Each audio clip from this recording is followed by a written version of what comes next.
A very good late morning here in the Weltsaal of the Auswärtiges Amt. We have full house, great. Hope that everybody will maybe find a seat. It is an enormous honor to welcome today the special guest of this ambassadorial conference, I dare say India's famous foreign minister, Dr. Jaishankar Subramaniam. Welcome, very, very warm welcome to you.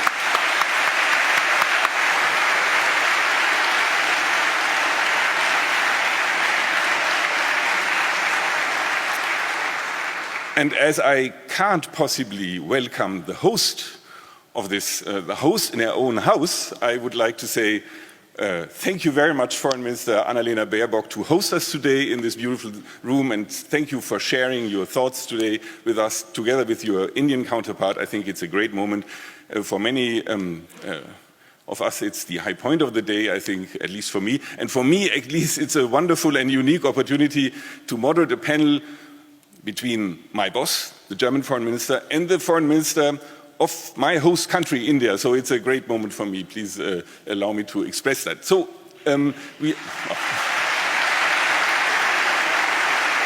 Thank you. So Dr. Jaishankar, this visit is very timely. We are 5 weeks, 6 weeks ahead of Indo-German government consultations in Delhi. We are very much looking forward to that, and I think this is the time to compare notes and to prepare a bit the agenda.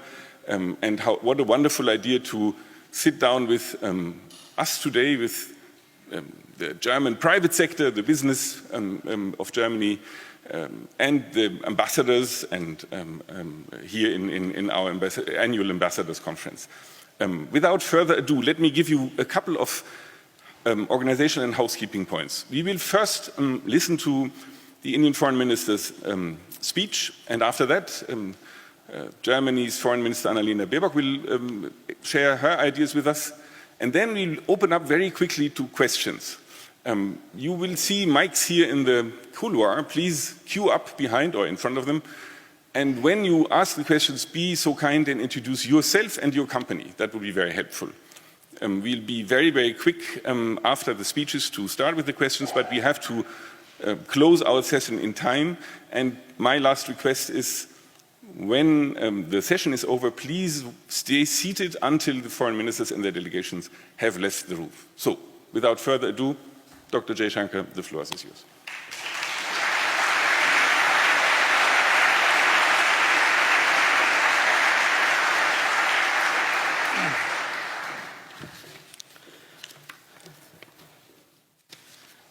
Foreign Minister Baerbock, Annalena, Ambassador Ackerman, dear friends.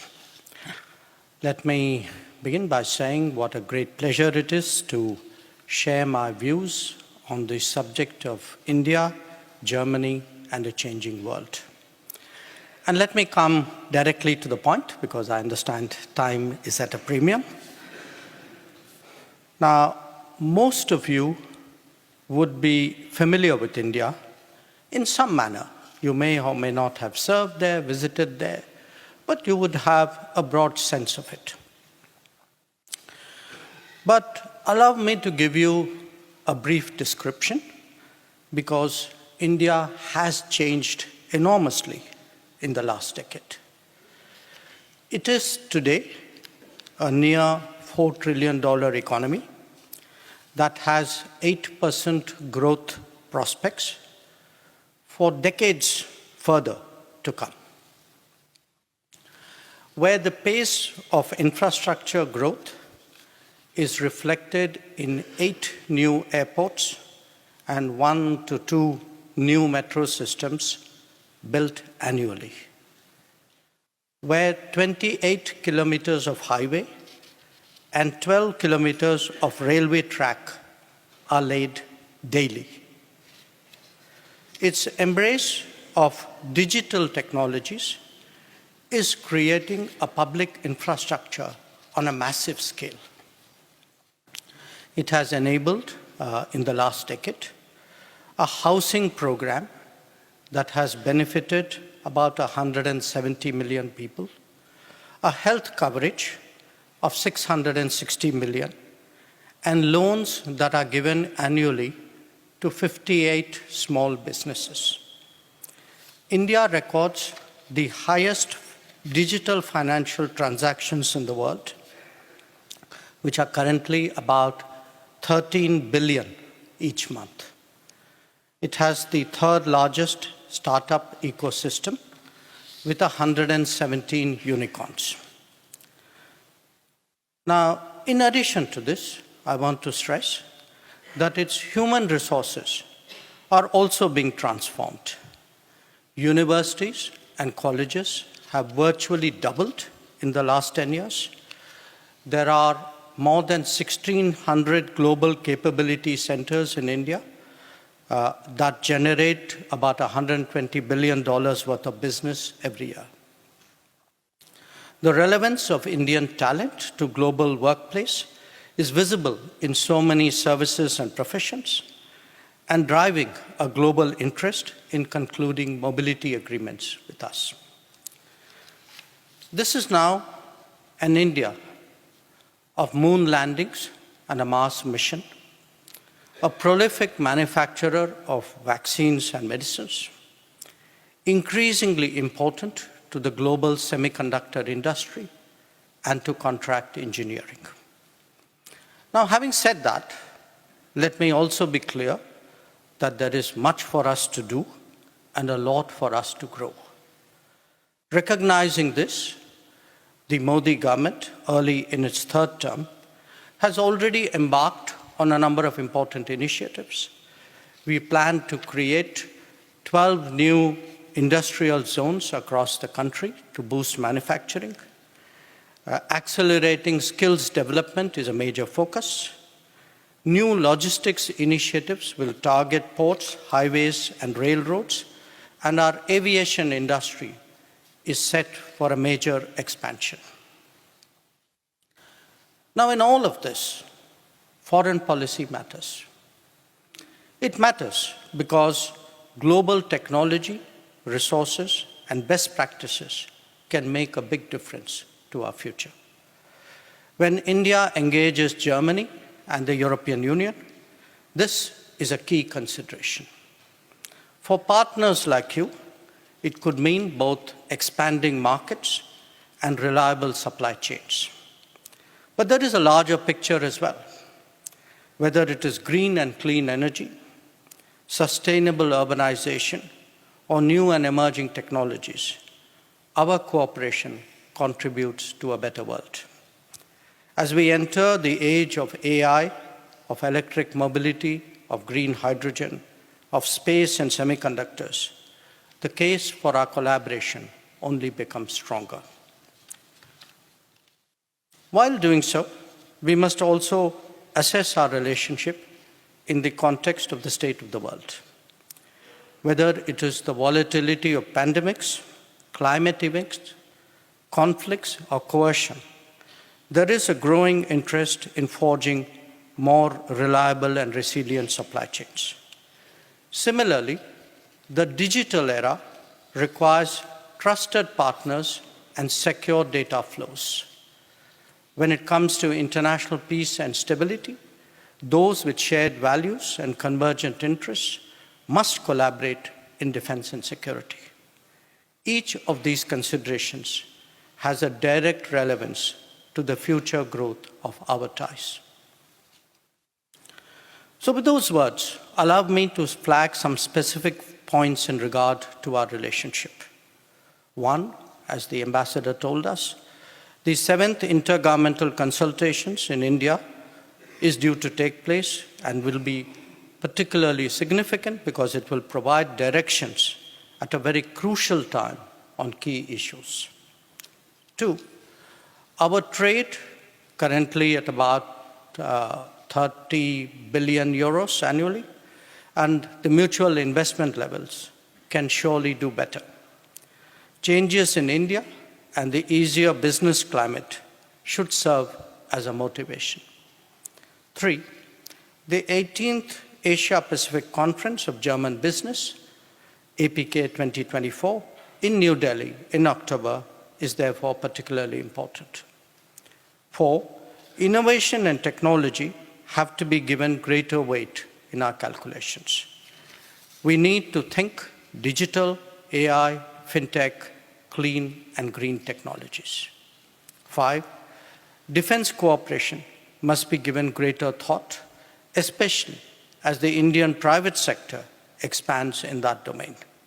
It will require export controls updating as well. We welcome the recent air exercises between India and Germany and await the impending ship visits to Goa. 6, our green and sustainable development partnership is making sure and steady progress. We have concluded 38 agreements to the tune of 3.22 billion euros. It only underlines the potential in this area, especially for green hydrogen and green ammonia. 7, there are today 43,000 Indian students studying in Germany. And this, I understand, is roughly double the number over the last 5 years. But the flow of talent could be very much higher, constituting the kind of living bridge that we have with the United States.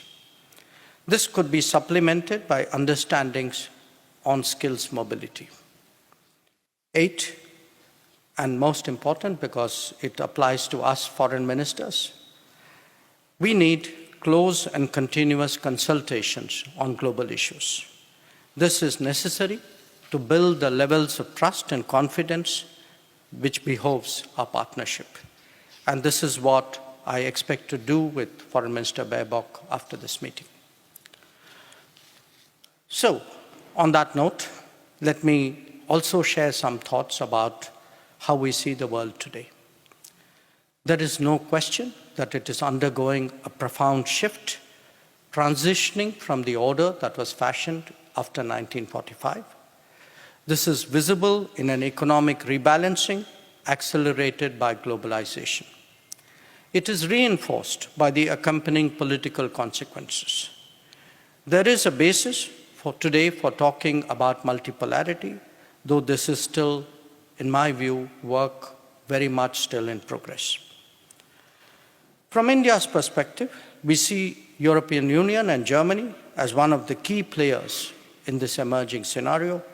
The strategic awareness that has perhaps grown in recent years in this region is therefore of considerable interest to us.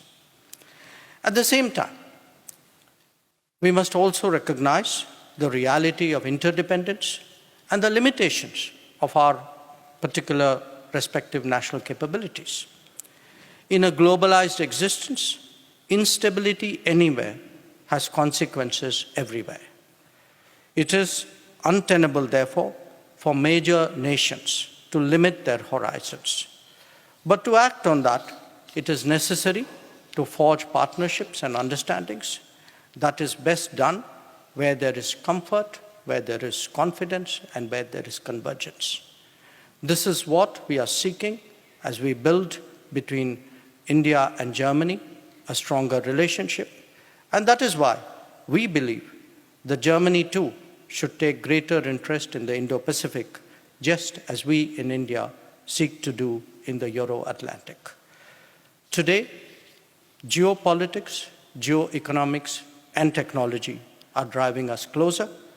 How much we make of it depends on all of us. That is my message to you, and I would welcome your thoughts. Thank you very much.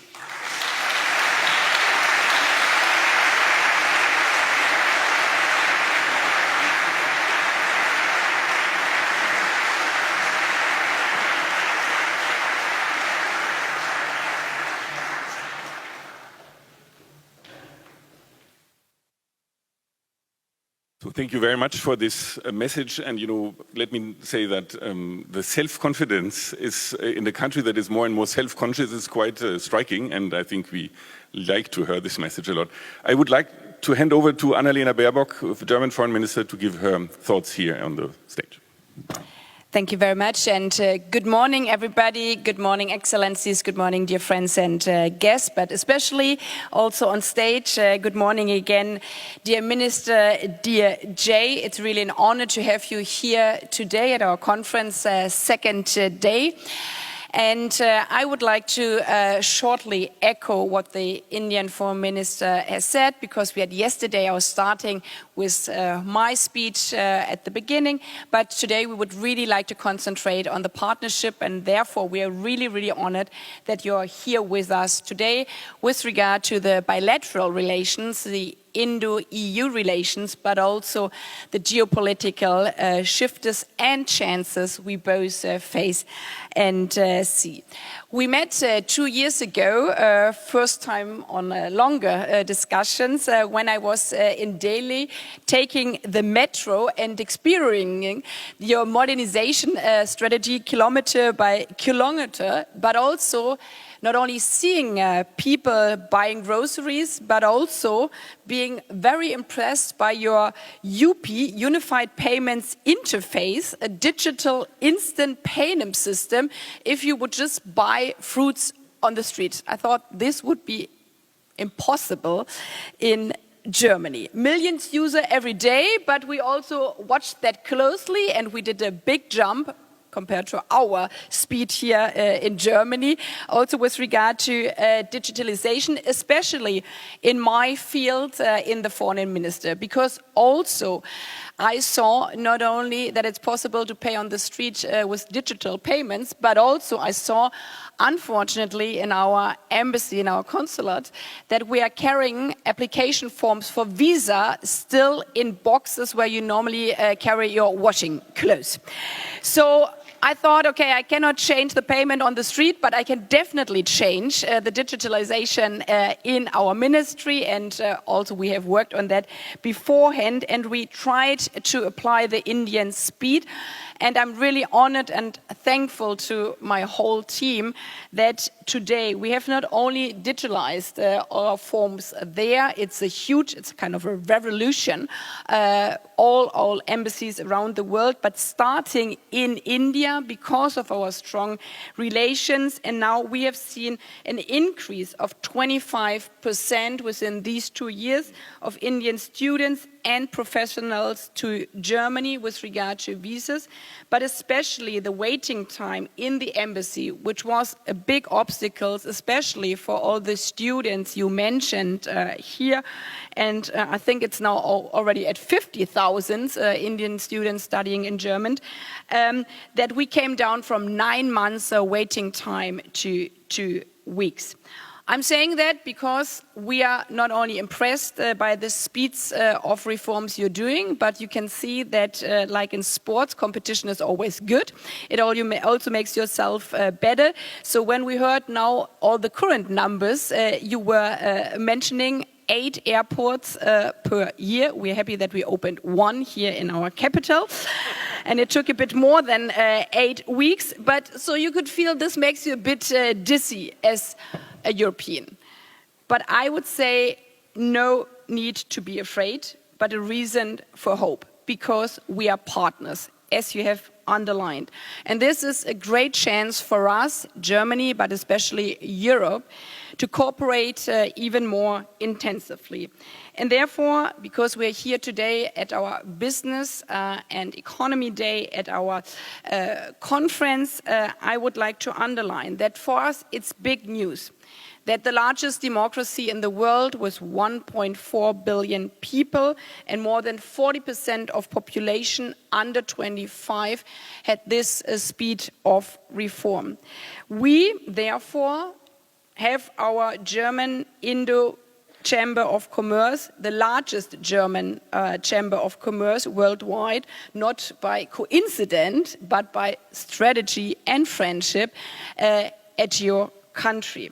The direct investments and the indirect investment stock held by German companies with regard to India tripled since 2010 and reached a total of 24 billion euro by 2022. And 2,200 companies, some of them here today with us, created more than 500,000 jobs in India directly and indirectly. So we can see that this partnership benefits both sides, and we are really thankful for that. And as you have heard from the Foreign Minister of India, but I would like to underline that we want to build stronger partnerships together based on mutual interest, on long-term goals, which doesn't mean, and you were hinting at that, especially with regard to geopolitical politics, that you always have to have the same position, but you always have to have the will and the power and the energy to discuss the challenges, especially if your bilateral relation is so depending on the international field. And therefore, I would like to say also thanks for the cooperation in the last 2 years, especially when we were faced with Russian war here, with challenges in the world, that we always had an open line together because, as you have said, a crisis in the world is affecting everybody. You cannot ignore what's going on at other parts in the world. But what you can do, it's in your own hand. If you cooperate, the benefit you can also feel everywhere in the world. And therefore, our strategy is, as a European Union, with regard to cooperation, to promote, to protect, and to partner. And in this regard, as you have been mentioning, your stronger interest in the transatlantic is echoed by our stronger interest in the Indo-Pacific. And we are all looking forward not only to the governmental consultations, not only to go together to Goa with regard to the Indo-Pacific deployment from our security forces, from our army, but we are extremely looking forward to meet in October again at the Asia-Pacific Conference of German Business in Delhi, because this is what makes us all stronger. So thank you for having you today, and I'm really delighted to go and discuss with you in October. Thank you. Thank you. Thank you very much, Foreign Minister. It is, Foreign Minister Jaishankar, it's indeed 50,000, and it has increased by 15%, the number of students. The numbers came just out. And I think it's very heartening to know that Indians really believe in Germany. Yeah? I'll leave it at that. Now, I'm opening the floor. Please come with your questions. Queue in front of the mics and introduce yourself briefly. And I think we'll collect maybe 3 questions, if that's all right with you, and then we'll answer them. There's the first question. My name is Till Schreiter. I'm the CEO of ABP Induction. We do induction heating. I'm doing business in India since '95. Our company has in Vadodara, Gujarat State, a subsidiary now nearly for 20 years. First of all, I want to congratulate you for the really great development India is doing the last decade, and I would be happy to have the same mobile phone connection from Mülheim to Dortmund as I have from Mumbai to Pune.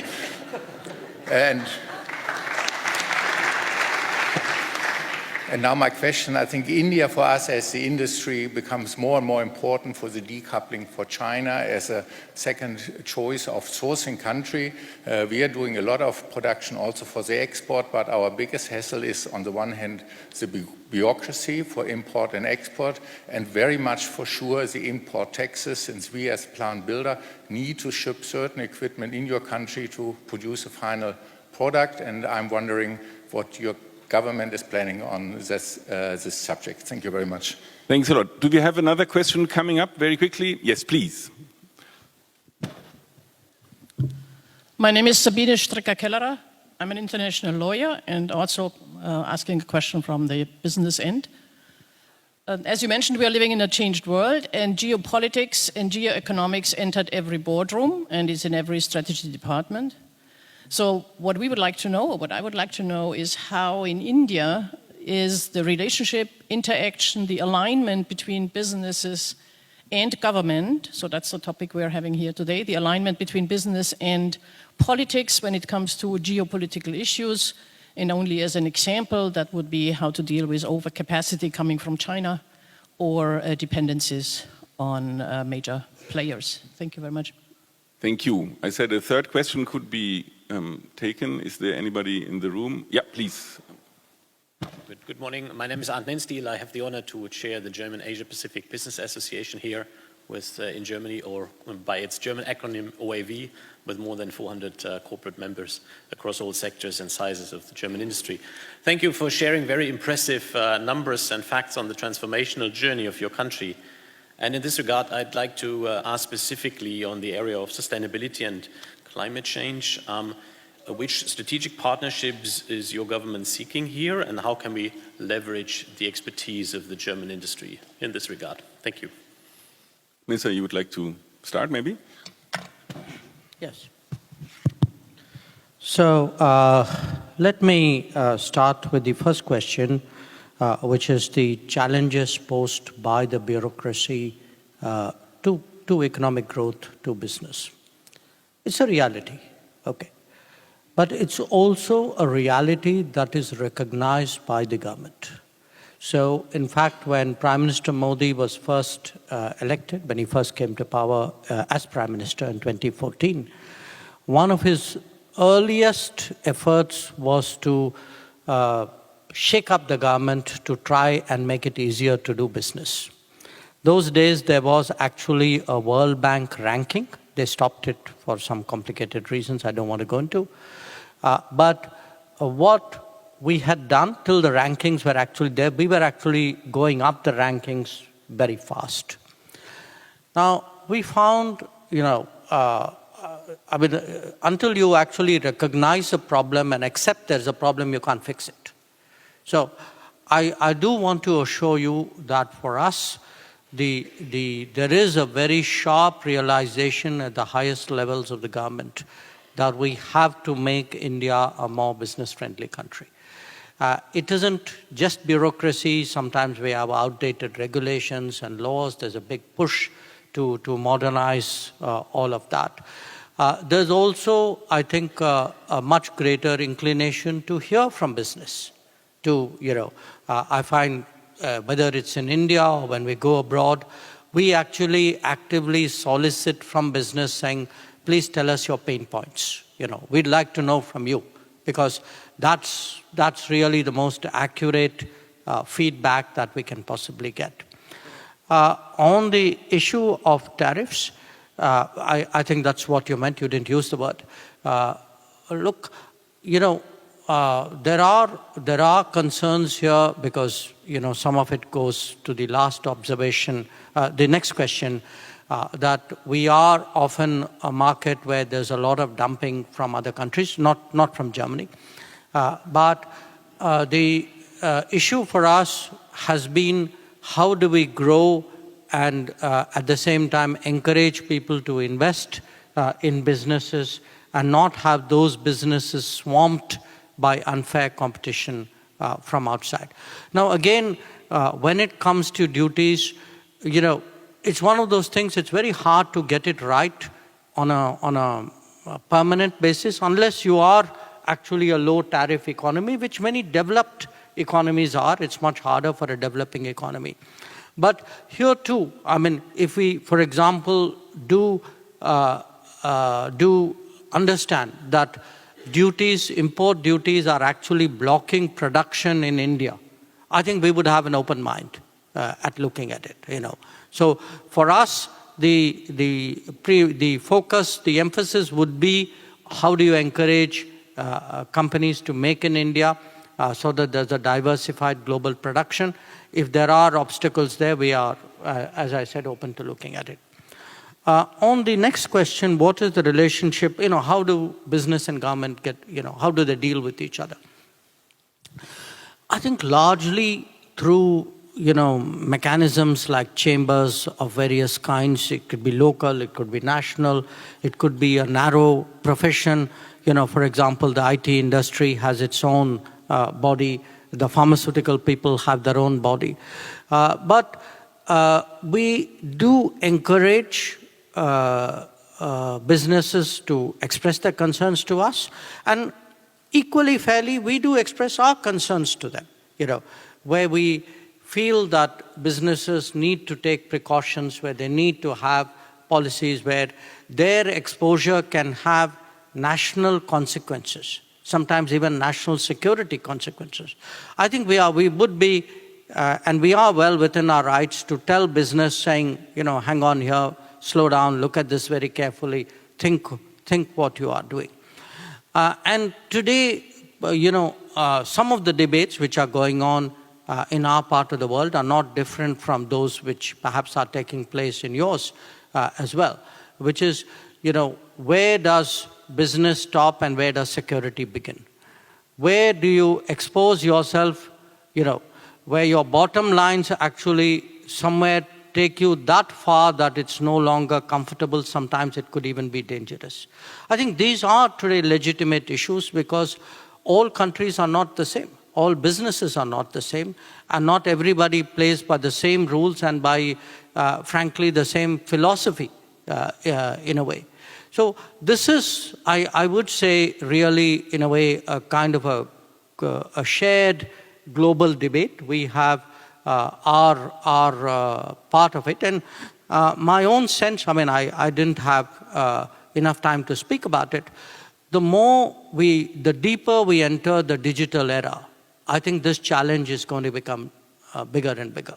Because that, it's in a way paradoxical that we take so much precautions about the handling of data at home and don't worry about what happens when that data crosses our borders. So it's something we all need to think about. I don't think any of us has the perfect model. I do believe, and this is something with the EU we are trying to do through the Trade and Technology Council, that we need to understand. We're all making policies as we go along. There will be trial and error, there would be achievements, but there would be need for correction. And it's something I believe we need to have that conversation with Europe as much as we do with the United States. On the climate change,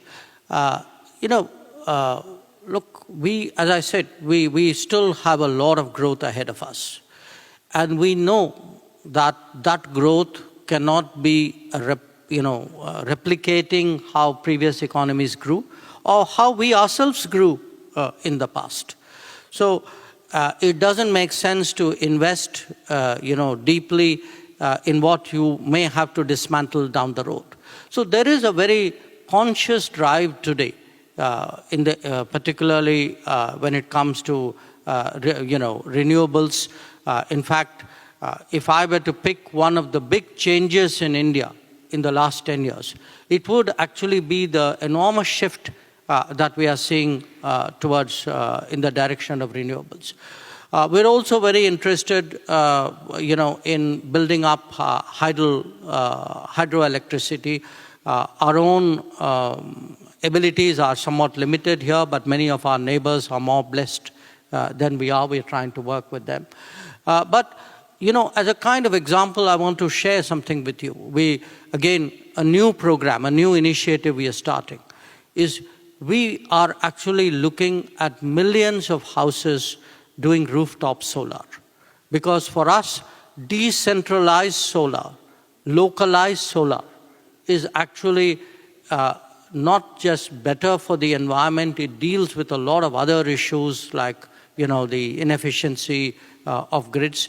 And as we move towards, an era of electric mobility, we also think that decentralized solar and, an electric era would be more fitting. But since I am in Germany, I want to say this, that we think this is one area which, where you can make a big difference. You have great capacities, you have a lot of experience, and you have a commitment, which we respect. So today, the Green and Sustainable Development Partnership is one of the central pillars of our relationship, and we certainly expect, we would look forward to it growing. Your thoughts? Yeah, maybe just to echo and not to repeat, starting with the last point, and I believe we can see how the world has changed to a good in this field. Yeah, we are holding also the Berlin Energy Transition Days in this room, where many of our guests from German industry, from German business is also present. And discussions 10 years ago would have been, how could we help others? And it's not about help anymore, it's about cooperation, it's about mutual interest, and if we partner together, a win-win situation. So as the Minister has said, especially with our hydrogen roadmap, this is one part of our intergovernmental consultations in October, where we do start this roadmap together to see where we do have further common investment potential, further common cooperation. With regard to the question of standards and tariffs, sometimes it's also good to hear it from the other part of the world, because as the Minister said, we've been asked the same questions, also from some of you in the room, but also from partners with regard to German or European bureaucracy. So also there we are in the same boat, maybe from a different perspective, but that you are also speaking about price dumping, which is obviously an important issue also for us, but also how to combine social standards with green technology. So therefore, we as partners, we were not only looking with regard to diversification of supply chain and trade relation from the security perspective, but also obviously from the economy perspective. And we know that it needs a push with regard to negotiation on an EU-India trade agreement. This is also something we are heavily working on, also within the German-Indian government consultation, because again, it's a win-win situation. The estimation is that we have a potential of an estimated growth up to 50% in trade. And why we believe it's so important, not only with regard to our economies, which obviously we all wish to grow, but showing that trade and trade relations, and also with regard to trade agreements between democracies and the biggest democracy in the world, and as a European Union, also a democracy of 27, is maybe also more successful than partnershiping with other systems in the world, would also benefit, I would believe, our common understanding of rule of law. So therefore, this trade agreement is in our economic interest, but especially also in our security interest. And then jumping to security, again, we face many similar challenges. As you have said, we live in different parts of the world, but we all ask ourselves the question, as you mentioned it so precisely, where does business start and where does business end and where does security begin? We can move it from washing machines when we talk about sanction systems at the moment, that this could be used also as security elements. We see it in our cars. One of our biggest challenges currently as Germany and also as the European Union, if a car is not a car anymore to move, but it could also be a security cell to get information for not only from the streets, but also from the buildings and ministry and companies around. So combining this also with regard of trade, the security issue is one of the topics for us together in the future. And we believe that also the combination and the sharing of our national security strategy, of our Indo-Pacific strategy, the China strategy, is something where we can show that strong economies, strong businesses, strong economies working together benefits both and also benefits other parts of the world. Thank you very much. Please, come. You have to come forward and ask your question. Maximilian Hoffmann, I am president at the Foreign Council on Economic Relations. My question is, what are India's main challenges or the biggest challenges in the Indo-Pacific over the next 5 years? Thank you. Next question. Thank you very much. Jochen Hauff from a renewable energy company, and very happy to hear that renewables is one of the key changes that happened, and solar distribution another one. My question would be maybe the next level on sustainability and climate change. And the question is in how far you consider the need to adapt to ongoing climate change and increase the resilience of India, of this growth story that you tell a top priority or a medium priority? Where do you rank this?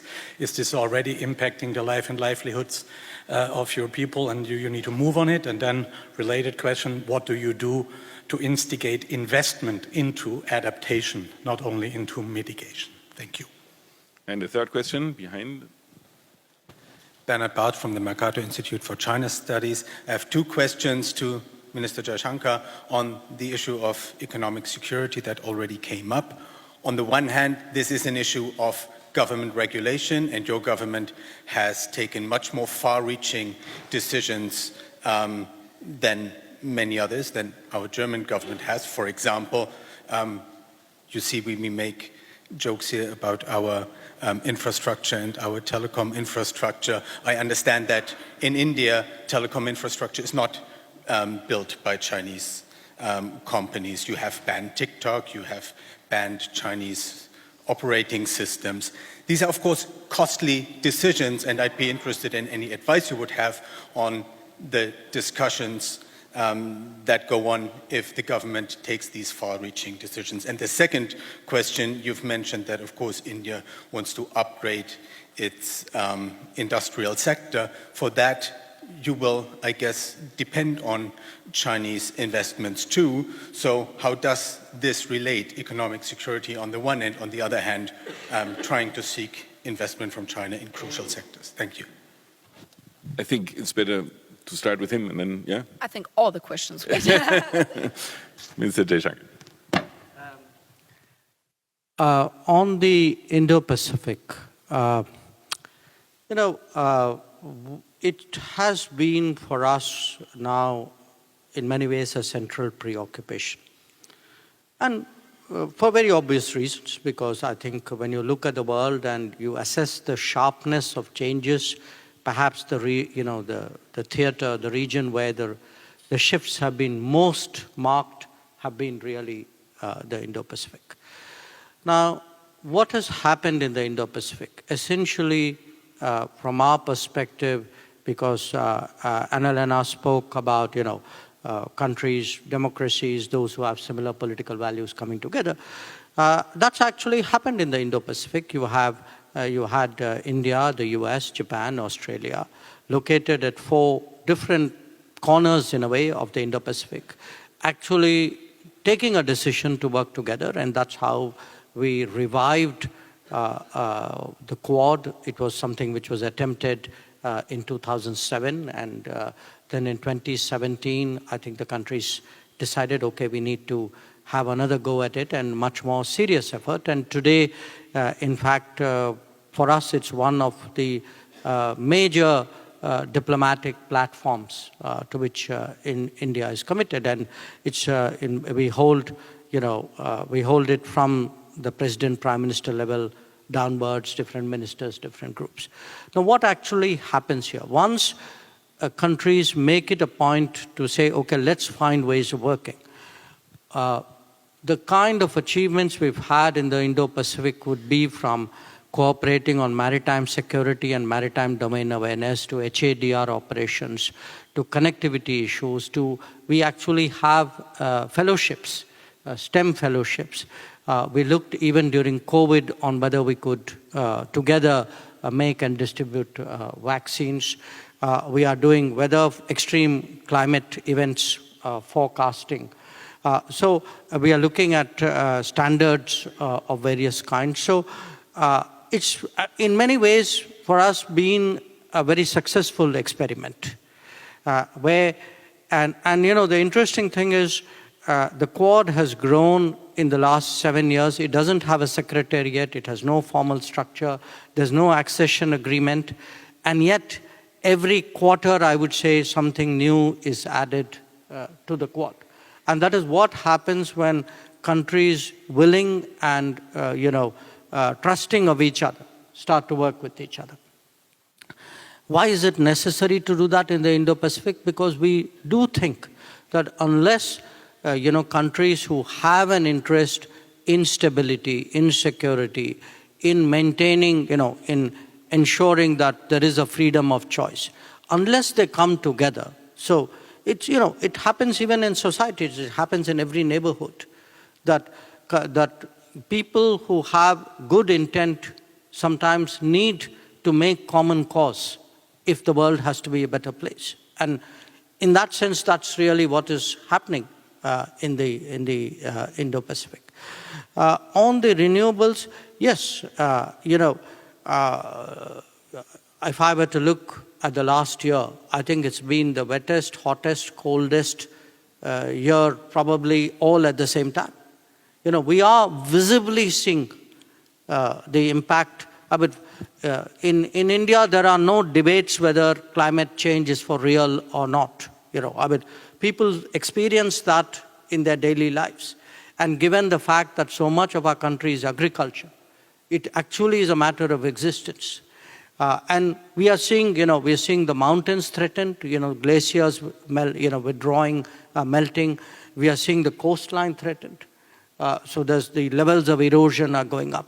So there is, you know, I would say the levels of interest and even public commitment to it has really been dramatically different. Now, how does it express itself? Because yes, you know, in our parlance, we say, okay, mitigation and adaptation. In real life, I mean, it could be something like there was a big campaign last year to eat more millets, you know. Now, you might think that this is a food fad. It's a very important green initiative because millets consume much less water. They are, you know, you can grow them in semi-arid climate. There is today pressure on wheat and rice. Now, it could be that, it could be rooftop, it could be the entire it's a shift of lifestyle. You know, what we are doing in urbanization is precisely because of that. So for us, if you ask me, what is your answer? It's all of the above. There is nothing that we are not prepared to try and nothing we are not prepared to work with people in order really to deal with this challenge. Last question, you know, how do you deal with some of the challenges that were asked about? You know, you asked me a question, was it costly for you to do a switch? Here's the answer. We actually, for a variety of reasons, decided that we would ourselves take a plunge on 5G. Till that point of time, the 5G technology was either European or it was Chinese. Well, there was also Korean. Now, once we decided this is important for us, telecom means security. Now, it took us about 2.5, 3 years, really. Today, there's a massive 5G rollout, and the 5G stack is an Indian stack. So I would argue that, yes, it looks costly upfront, but then you might want to ask yourself, what is really the cost of security, and whether you've built it into the calculations that you're making. And once you make that plunge, then perhaps it's not so costly. Even business-wise, it's not so costly. I mean, we are today looking at markets for our 5G. So, on the issue of investments, look, we are not close to business from China. You know, I mean, this is the country, it's the second largest economy in the world. It's a premium manufacturer. So there's nobody who can say, I won't do business with China. I think the issue is which sectors do you do business, on what terms do you do business? So it's far more complicated than a black and white binary answer. Some thoughts to add from you? No. Who else wants to take the floor? Please come. Thank you. My name is Horst Kreuter. I'm representing Vulcan Energy Resources, a company that is sourcing lithium from geothermal in the Upper Rhine Valley here in Germany. But I would like to highlight one point, a very good example of cooperation between India and Germany. It's between the state of Maharashtra and the state of Baden-Württemberg. And it's between the city of Stuttgart and the city of Mumbai. It's between Karlsruhe and Pune. This works very well. And I would like you to maybe promote with other states, if it doesn't exist, to have also state-to-state cooperation. We also have an Indian festival in Karlsruhe, 4 days every summer to make Germans, used to Indian culture. And also to Annalena Baerbock, we have one problem. We have organized in this cooperation that professionals in India will be educated and prepared to come to Germany. So the first tranche is 70 people, and then the Indians turned around, Indian Speed said 7,000 people. And then the German administration said, oh, we only can handle 1,000. What can we do to handle more than that? Thank you. Okay, I take the lady and then the gentleman, and then I think the questions are over. Please. Okay, my name is Elke Holst. I'm from the German Institute for Economic Research, and I would like to address the fact that women get much more victims either in the social media or on the streets. And that is not only in Germany a problem, in India as well, I guess. And I would be very interested in the case of security and labor market issues, because women don't go very often then in positions which are dangerous. What you are doing to guarantee equal chances? Thank you. Yeah, interesting question.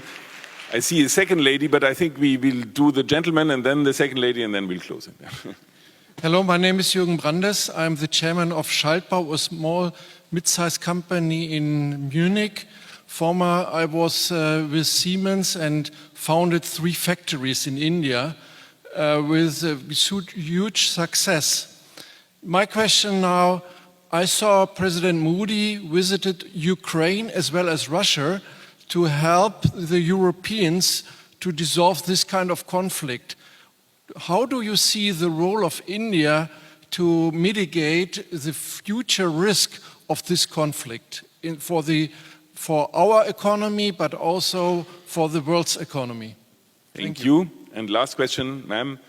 Hello, thank you all very much. My name is Julia Sauter. I'm the CEO of the Long Duration Energy Storage Council and also the chair of the Global Renewables Alliance. Thank you all for your conversations. Question for you on the G20, the upcoming meeting that will be in Brazil.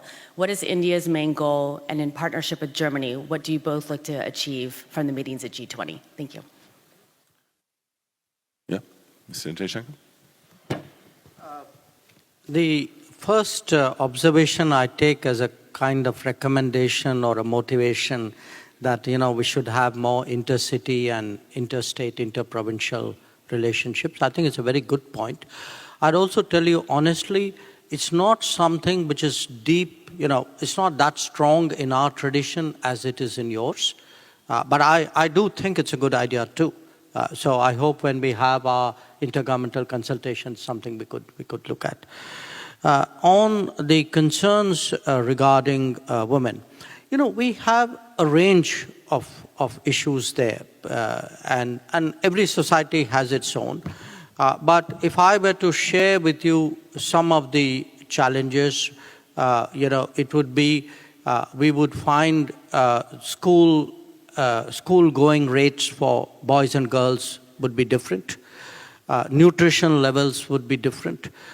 When they grew up, you would have, when it came to, say, property, it would often be in the name of the boy or the man and not the woman or the girl. When it came to political representation, we would find that the dice was like heavily loaded in one direction. So it's, and of course there is a security issue as well.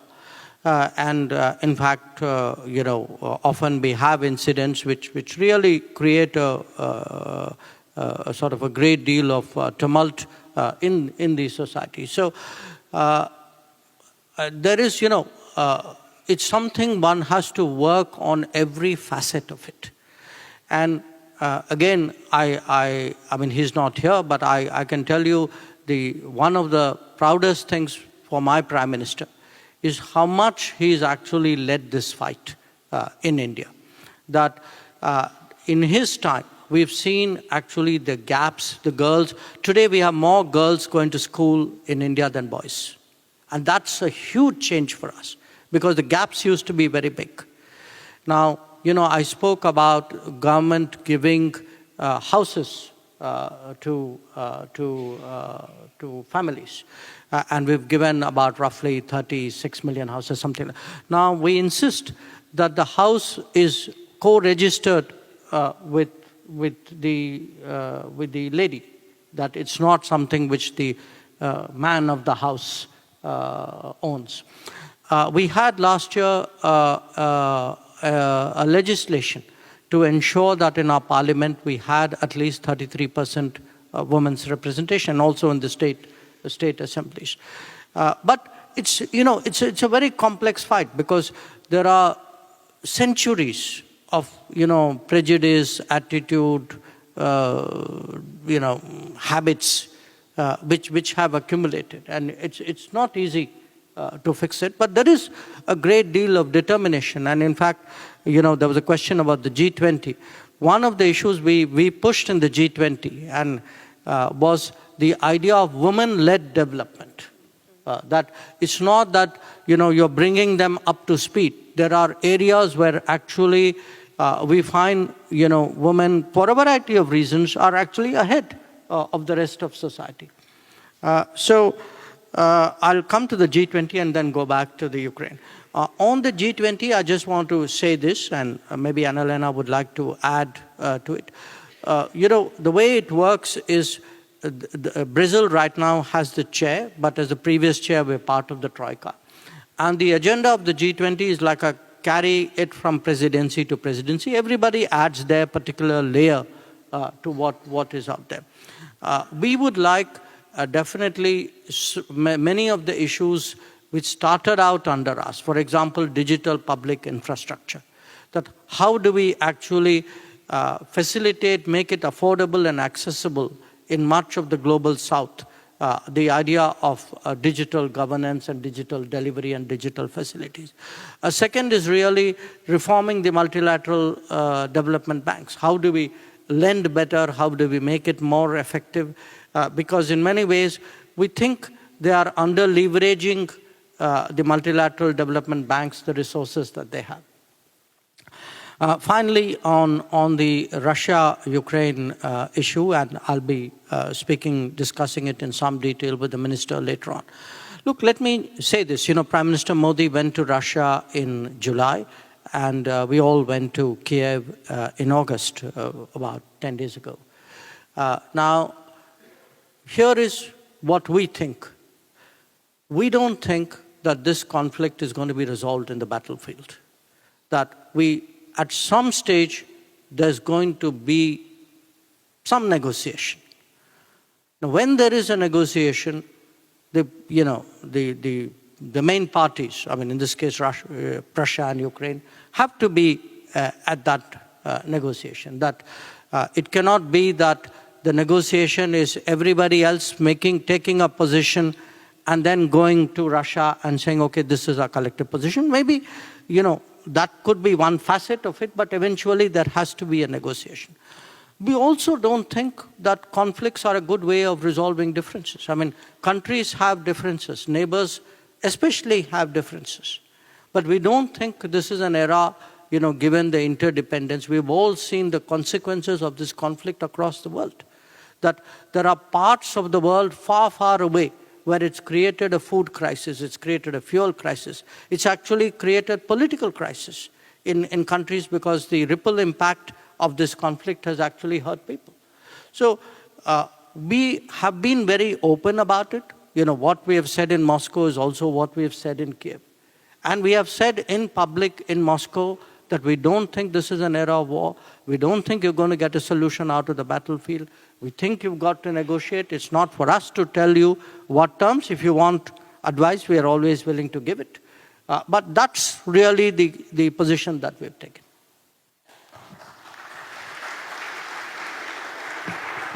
Minister Baerbock. Maybe coming from the smaller things, which are not small, but addressed from Baden-Württemberg, which are extremely important in these shaky times that foreign relation doesn't only mean that ministers are meeting, and especially not only in capitals, but it's also better to go to the countryside, but that we do have a connection between the people-to-people connection, we call it in diplomatic terms, but also between business. This is why we're here today, but also, as you have mentioned, between states and cities. And we have seen that also with other closest friends, that sometimes if things are changing on the governmental levels, that it's so important to have these close ties. And I think especially Baden-Württemberg has a great experience. Also, if we look to the other side of our planet from the past. So I can only echo that these ties are important. This is why we call it people-to-people connection, but also urban diplomacy, that we build on this. When I go, for example, to other countries, sometimes I take mayors with me, sometimes ministers from the state level. And as you have mentioned, we are trying also to the business-to-business connection. And I would say, well, this was a way of success. You said German speed and Indian speed from 70. They asked for 7,000, and then 1,000 is definitely more. I was afraid that you were saying 700, so 1,000 is even better. But obviously there's room for improvement, and we have addressed this. We didn't mention it before, but we also signed 2 years ago when I was in Delhi, the migration and mobility agreement between India and Germany, not only for the increase of visa, but looking at these professionals you were just mentioning. So in total, not only to Baden-Württemberg and not only with regard to maybe to the sector of your country, we have over 125,000 professionals from India in the German labor market. This is an increase again of 25% since we do have this mobility agreement. And we all know that we need 400,000 in total per year in Germany, skilled labor forces. So this is why we are working also with India as as the biggest country in the world, and again also countries where we do not only share interests but also many values. This is obviously something we want to work on. I'm saying this also on a day where this is now a bit internal politics here in Germany, but I would really like to address it. We do have also the migration debates in Germany about asylum. Unfortunately, it's always labeled under migration. And when we talk about migration, and then meaning skilled labor, and as everything is interconnected, not only in the world between countries, but also in our debates, I would like to give this really back also to you. If we are trying to reach an increase of skilled labor from the world, also migration agreements. Obviously, countries in the world are asking me everywhere where I go, but are we really welcomed? So the tone of our current internal debate is heavily important for what you've been asking for and so many others, and what is my pure interest also as a German foreign minister, because if we don't solve the problem of skilled labor, we do have a huge problem with our economy. That also there in this debate, there is a strength for differentiation, and that we don't put it all in some basket, because then people from India, but also from Gulf countries, from the Philippines, would say German is anyhow a very tricky language. This is also an issue between us. Yeah, not everybody speaks English in our country, and we ask for German language certificates. So we do have a benefit of saying we are a democracy. Yeah, we have strong social protection and all these values. But we always also said that we're an open society, so this is all interconnected. So I'm working heavily also with Hubertus Heil when we go to the governmental consultations to India. Hubertus Heil and I will also address not only the visa issue, but also the increase of skilled labor with regard to unser Fachkräfteeinwanderungsgesetz, which we are pushing for. So this will be hopefully the next steps also in this regard of migration and mobility agreement between our two countries. Then I would like to add,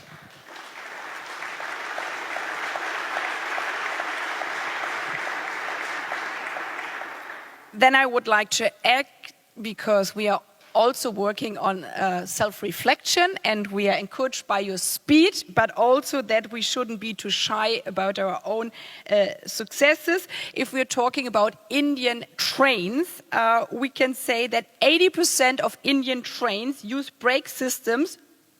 This is interesting, only made by one company from Germany, Knorr-Bremse. So this is a bit also impressive here, but this is what I said before.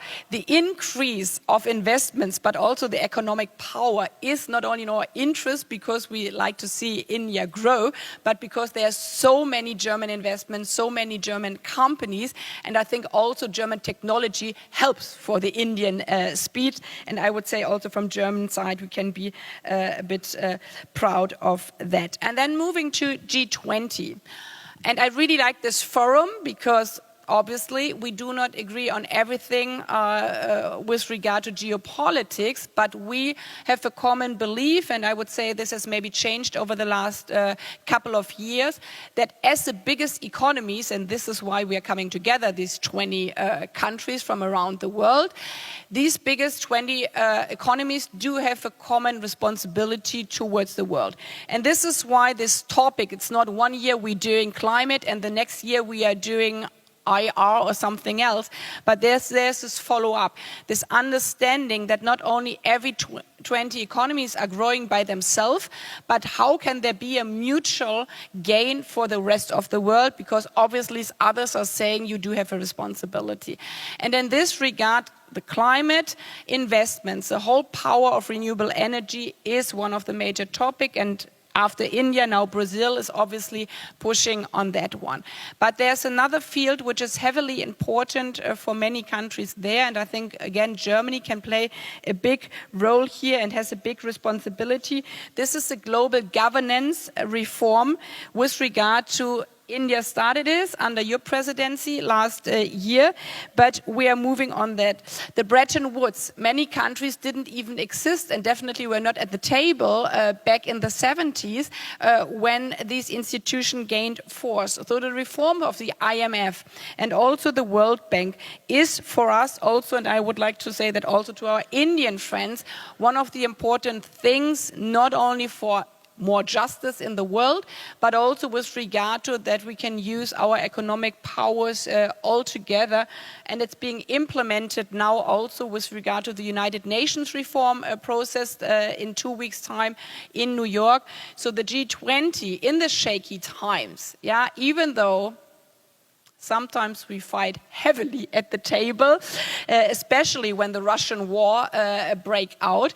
Yeah, but these platforms are more important than ever to be in the discussions, to have these fights also, because then we heard the voice of India. We explained, yeah, that we try every day to bring also Putin at the peace negotiation table. Unfortunately, he answers with more attacks on Ukraine, but we are capable of having these controversial discussions, but showing also that we keep on working on the other fields which are also important for the world with regard to social justice, strong economy, climate change, and the financial institutions. And this power of showing in shaky times that diplomacy matters is more important than ever. And therefore, I would like to say, if I have now the last minute, again, very much thank you for being here today in the front up for our governmental consultation, and I will believe that we will have a great meeting in October. Thanks for being here and sharing your thoughts with us today. Thank you. Thank you.